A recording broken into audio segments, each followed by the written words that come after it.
Life is precious. I think we would all agree.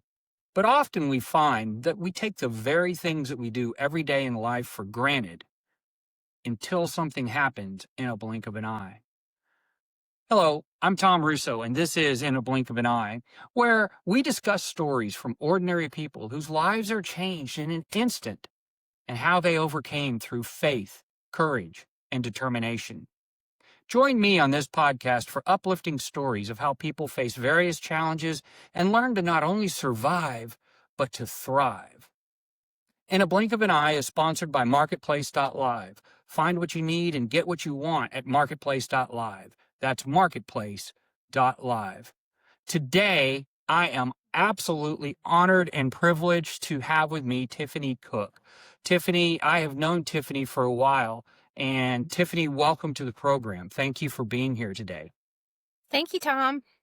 I'm excited because Tiffany has always, I had a couple of funny stories from when I was in a mortgage business and she's a realtor, and we had some crazy deals, and I have some funny memories from that.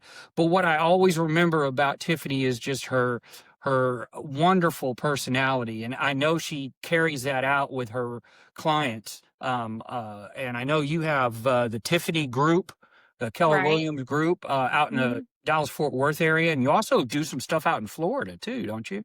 Yeah. So I'm Uh, a single agent in Florida, and then I'm the lead agent in Dallas, and there's 8 ladies on my team, including myself. that is fantastic, and I know you have just flourished, and I know you're a great, fantastic realtor, and your clients rave about you, and I raved about you as a mortgage officer when I did that, so I know that's a wonderful thing. But so that our audience kind of knows a little bit about your story, your background, tell us about where you grew up, a little bit about your family, things like that. Okay, sure. I'm the oldest of 4 kids. I was born in Fort Worth, but at 2 months old, we moved. And my dad was in the ministry, and we moved and everybody's like, "Were you in the military? Was your parents in the military?" And no, we moved probably like once a year, and so that was kind of challenging, always being the new girl.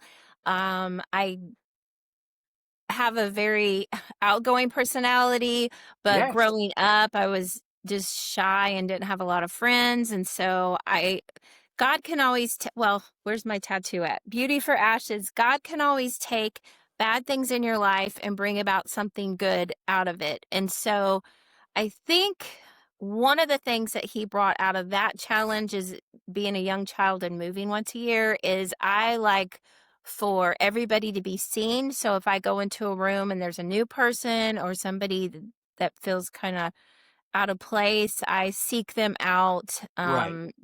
and like them to be seen because everybody likes to, be Everybody seen likes and to be be seen known. and heard. Yes, Right. absolutely. So the movement, was it mainly around Texas that you moved to different cities in Texas to different churches? And I have lived in a lot of different cities in Texas, but we moved mostly in the South and on the East Coast. okay, So okay. just a little bit, it got a culture from like we were in Louisiana while I was in high school. So I learned to love Cajun food. I've lived Wow. in Kentucky, New Jersey, Florida, North Carolina, just all over the place.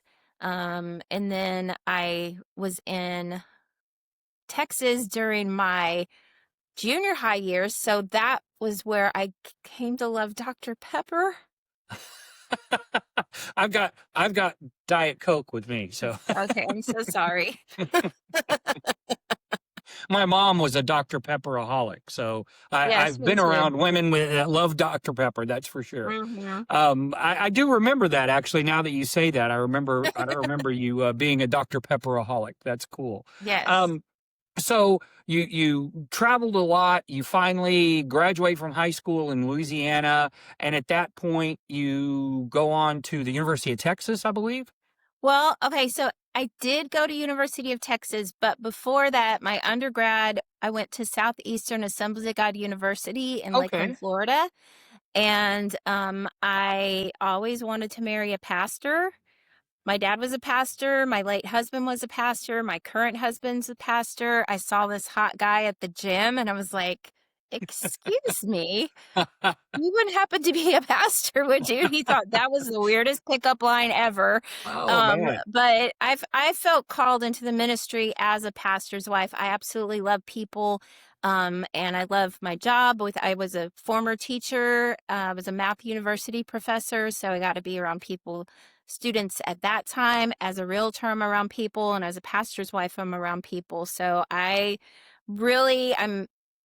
really enjoy getting to know people and getting to know their story. And then in all the movement, I lived in the Dallas area and I went to UTA, University of Texas in Arlington, and I got my master's in math. So my undergraduate is in secondary education mathematics, and then my graduate was from UTA, where I got my master's in math. Okay. Okay. Outstanding. Now, you mentioned your first husband, Garland, I believe was his name, Correct. and he was a pastor. Yeah, he was And a you guys, pastor. We were youth pastors together, and then he became a Bible college professor at Southwestern Assemblies of God University in Waxahachie, Texas. And he was there for 25 years, and he was the youth ministry professor. So he trained young men and women how to minister to teenagers when they oh, got out into wonderful. the real world and just be able to pour into people that way. Well, I will say as a raving fan, I'm just enthralled and love hearing about all of the godly missions that you've been on with all of this, with all the pastoring and mentoring to people around the country and world, I guess. But that's a great starting point for us, because I know when you met Garland, and I believe you told me you guys were married for like 31 years, Right. and you have how many children? You have three or I have three amazing boys. I couldn't say enough about them. They are precious and godly men and adulting well. And my third one just got married 2 weeks ago. And congrats. then both of my twins got married this year. And then I became a grandma this year. So I am a Mimi. Yay. Congrats. Yay. Yeah. My daughter is expecting our third grandchild, so I'm Oh, excited about nice. that as well. Congratulations. That's Yes, so exciting. we're very excited as well. Well, that's awesome, and I know one of your sons went to Texas Tech, right? Right. So I have three sons. The oldest one and the youngest one went to A&M, and then the middle son, who is only 4 minutes older than the baby, they're identical twins. He went to Texas Tech. He was on an academic scholarship there. So Outstanding, outstanding. yeah, Well, so you guys built this life, and in addition to the ministry work, you're a realtor now. right. And you had started your realtor practice. How long have you been a realtor? For 11 years now. For 11 years. Okay. So I probably met you at the very beginning of your realty career. I'm imagining, because we've known each other probably about 10 or 11 years, if I'm remembering correctly. I don't know. I've slept, so I forget things. Yeah, yeah. And it's amazing how we both started, like when we were like 20, and now we're 35 or something like that. Oh, yeah, yeah. I mean, hey, yeah, I remember 35. So that's great. Well, you built a great life. You raised some beautiful children that are doing wonderful things. But I know something dark happened at the end of that 31 years, to Garland. Tell me a little bit about that, what you'd like to share about that. Okay, I'm pretty open because, well, I feel like I grew up with a mask on where I felt like I had to be perfect and had my whole life together. So I'm pretty open with the dark times and the negative things.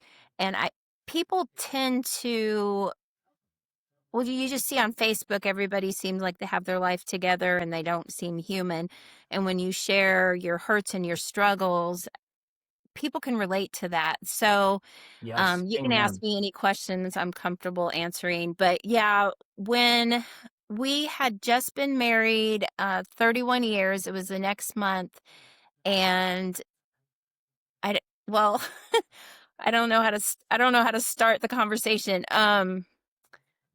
So we had been married for 31 years, and unfortunately, my husband had suffered, me struggled with mental problems, mental health, Right. and, it was, something he struggled with his whole life. He went to counselors and psychiatrists and psychologists and stuff, and, of course, leaned on God, but, that was a real struggle in his life, and, one day he didn't come home and I wasn't sure what happened. I thought, well, maybe he stayed at his office late or something. And I drove to the university and he wasn't there. And then we had bought some property, some like 6 acres on a lake. And I just knew that that's where he was, based on what had been happening in our life recently. And he ended up taking his own life, and I was the one that found him the next day. So Gosh. that's it's really awful, and it's confusing to people. Like, how could somebody be a minister of the gospel and do something like that? Because at school, he also did stand-up comedy on the side, Right. and so how could somebody who appears to be All so together. joyful and happy and loved his students and poured into them and had the perfect family or whatever, w- what was going on inside of him? Because most people didn't know he was struggling with this kind of stuff. So I'm sure Right. it was confusing. And also, I don't think we had probably 600 people at the funeral. I would say 99% of them thought he died in a car wreck.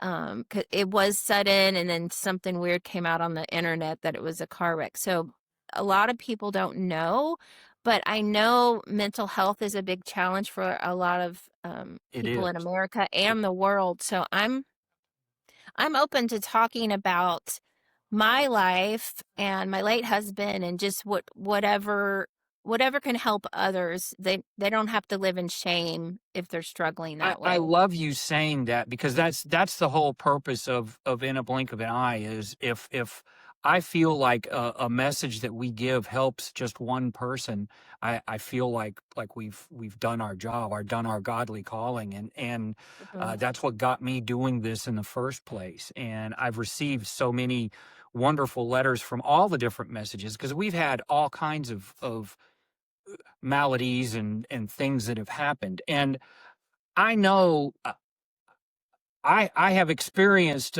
suicide in my life, not with a family member, but with friends, Mhm. and so I can't completely empathize, but I have some experience level with that, and it's tough. It's difficult because, like you said, the godly thing doesn't seem like it matches with that. And tell me about your struggle with that and how you kind of overcame that, and maybe how God Himself, kind of spoke to you. Okay. Well, I still struggle with it. I'm going to a counselor still, just and God has been so good and good to my boy. Like, it broke my heart that not only did I lose my husband, but my kids, even though they're adult children, they're all in their 20s, Lost their they father. lost their dad, who totally adored them. They had a great relationship with him, and then all of a sudden he was gone. So I know it was confusing for them. But instead of that destroying their faith and pulling them away from God, they have all pushed into God because um, Oh, when we praise go the through Lord. our darkest times and our biggest struggle, it's easy to say, well, this is unfair. Why did this happen to me? But in those times, that's when we need God the most. Yes. And so I'm just so thankful that because of how they were raised and the people that God's brought a lot of great men of God into their life to continue to speak into them. So how we're all leaning on Jesus to help us get us through this. So when it first happened, my life was, I was kind of in a fog. I couldn't believe that I would never see him again. It happened so suddenly, and I just stayed at home for several weeks, and then I could start to go back to work a few hours a day. But it's grief that heavy just kind of flattens you, and it was hard, just the all different the different emotions with it, like knowing God is a gracious God and a good God, and that he can do anything, but he didn't stop that from happening. And so, as humans, we have so many questions about what we Right. don't understand down here in life. And part of being a Christian and having faith is knowing that we don't have to have it all figured out, that we can That's the trust in God and definition of know he faith, knows what. really. Yeah, Right, right. that really is the definition of faith because and I'm not comparing the two because they were completely different situations. But when I lost my sight, I went through that very same why me dark time. What did I do? I'm a good person. Why did this happen?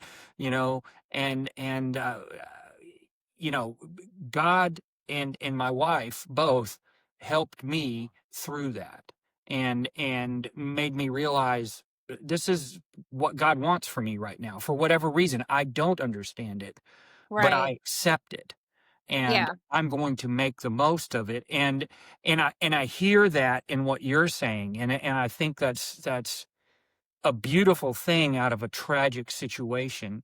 Mhm. And the grief, you mentioned the grief and the levels of grief. You mentioned that for a couple of weeks you were almost in this total fog, and even to this day, a couple of years later, you're still feeling that sting and that loss.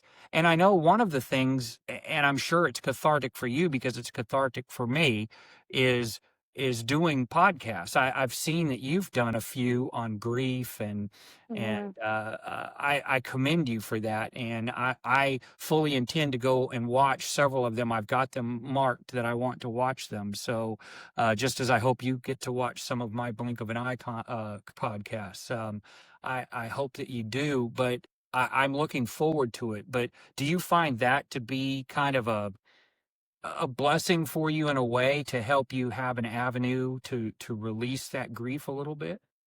Yeah, just knowing that God could use me to help other people that are in the same situation brings me joy. So where God can, in Isaiah 61:3, beauty for ashes, where God can take the dark parts of our life, the tragic parts of our life.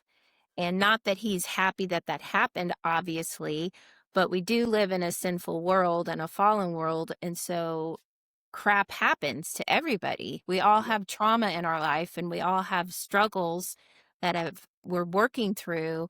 And just to see God take what was meant for bad for our lives and bring something good out of it. And I've had people, when I've been really honest about what happened in my life, I've had people reach out to, like, oh, I've struggled with suicide too. Or I had a close, a family member who committed suicide, and just having somebody to talk to and to see how God's help them overcome, or even when they still struggle, like, we don't have to, you don't come to Jesus and then everything is roses and rainbows and Right. unicorns. It's Right. it's real, it's the real world. And I think one of the things that a lot of people struggle with is uh, many people pray for all these wonderful things to happen, and when good things are good, they don't remember to give thanks for the times that are good. And that's something that I definitely feel that I find myself now with more daily affirmations that thank you, God, for the blessings in my world instead Mhm. of Why did you do this to me? What's going on? Tell me Right. that Bible verse again, because I want to put it up and I'm going to put it on the screen. Oh, it's Isaiah 61:3. 61:3. Thank you for that. Sure. I'm going to go back and read that. That's wonderful. So that kind of helped you through this, and about how long of a time period was it before you met your new husband? Um, well, a lot sooner than most people know. His wife had passed away. So he was a pastor, is a pastor. His wife passed away from cancer 7 months before Garland passed away. And our relationship is a whole God thing. He had two, so we're Pentecostal. So if this weirds some people out, I apologize. So he had a missionary come to him and another person come to him. And one of them said, when it happens, it's going to happen fast. And he's like, what does that mean? And I don't know. I feel like God wanted me to tell you that. And then a little bit after that, somebody came and said, when your season is over, you're going to know it. Uh-huh. And he's like, what does that mean? Now I've gotten two things and I don't know what they mean. And they're like, well, I don't know. I just felt like God wanted me to tell you that. And so he had been praying a few months after his wife died, and he felt God is just like, just the way that he got brought to the church that we're currently working with was a miracle. But he felt God wanted him just to focus on God and remain single for a certain amount of time. And then God, um, we all four of us, him and his wife and me and my husband, we all went to the same Bible college. And he actually had an English class with my late husband. He was sharing his grief journey online, and he felt like God wanted him to do that, and also to reach out to friends who had lost a spouse or friends who passed away, and he knew that person, and reach out to their spouse. So he initially reached out to me just like, hey, I kind of understand what you're going through. And I know you in a roundabout way, but these are verses that God has spoken to me, and that's really helped me in my grief journey. And I've been sharing that with people that I've found that are in the same situation. And we just kept talking and had a great friendship, because I was in Dallas and he was in Lakeland, Florida. And so just we just immediately had that in common, and the whole thing was totally a It was a God. God thing. It was a Oh, God thing. yeah. Well, he yeah, God basically said, he didn't tell me, because that would have made me run away and like, you're a weirdo. But he's like, that's your future wife. And so I'm glad he didn't say anything to me, but it just, how all of it happened, and how um our personalities gel. And I'm trying to act professional right now, but I'm really immature and a weirdo, and I laugh at stupid jokes, and he does too. So we like And that's one of the things that I've always admired about you. I think that's a wonderful trait, by the way.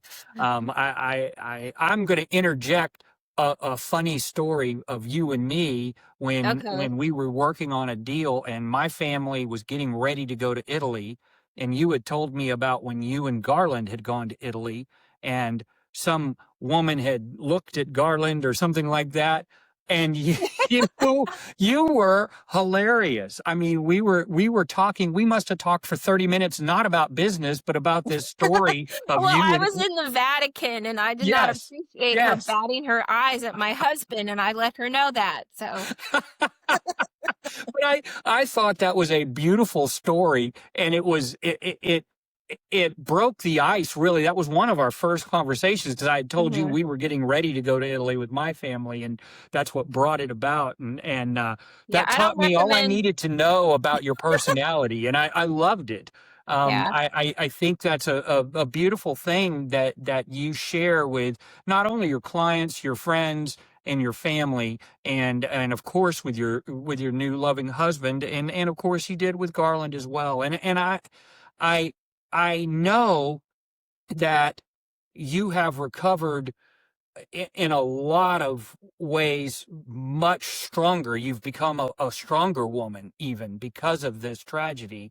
And from a business perspective, from a success standpoint, tell me a little bit about your business because you are doing fantastic. I know you are. Well, okay, so in the Bible, it talks about how God takes care of the orphans and the widows. And in 2023, when my husband died, I was out of it for really out of it for 4 months, and I slowly started to get back into it. But God blessed my business during the year that you would think would be the worst year. I had the best real estate year in 2023 that than I had ever had before. And it still is the best in 24 and 25. It's still the best year I ever had. So it just shows me that God saw me and my situation, and he intervened and took care of me in the middle of the tragedy. You know, the calm in the eye of the storm, so to speak. I mean, Mhm. that's a wonderful analogy, and I think that what I see in the Tiffany Group, I believe is what you call it, right? Mhm. The Tiffany Group, Keller Williams Real Estate Group. Like you said, you've Right. got a single license, I guess, in Florida, and then your team Right. here in the Dallas Fort Worth area. Um, I know that you're out there, you're a godly woman, and I strongly suggest if anybody has any real estate needs to certainly give Tiffany and her team a call. I am so thrilled that we have gotten to share this time together. I love the fact you're a Dr. Pepperaholic. We talked about that off camera a little bit, and I'm a Diet Cokeaholic. So we've got a soda passion there that we've got going. I'm glad that we got to share some of that. I want to be very respectful of the time constraints that we said. I promised you about 30 minutes, and we are, time flies when you're having great conversation. So I'm going to kind of wrap up from here um, and stay online, stay on camera after I stop, and we'll talk just for a minute. But if you like hearing uplifting stories of overcoming challenges in life, click the like and subscribe button. It's somewhere over there. I never know where it is. I never do Perhaps either. perhaps you have a story of your own to share, an accident, a sudden loss, PTSD, alcohol, drug abuse, a natural disaster, illnesses, and you would like to share that journey of overcoming. Please contact me at the email shown below. And that I know is going to be down there because I'll put it there for consideration for a future podcast interview. I rely on viewers like you to share their stories. And this marks our 10th episode. Tiffany graciously was our 10th episode. So we're growing, and I'm excited about that. Thanks again to Marketplace.live for their continued sponsorship to bring these great stories to all of us. Marketplace.live, find what you want and get what you need. I want to thank everyone out there, especially my family, our military veterans, and first responders who put their lives on the line every day. We can't forget our teachers and medical professionals who all make the world better, one person at a time. But most of all, thank God for all the blessings in our world. We just need to make sure we concentrate on them every single day. Concentrate on those positives. Until next time, carpe diem, seize the day.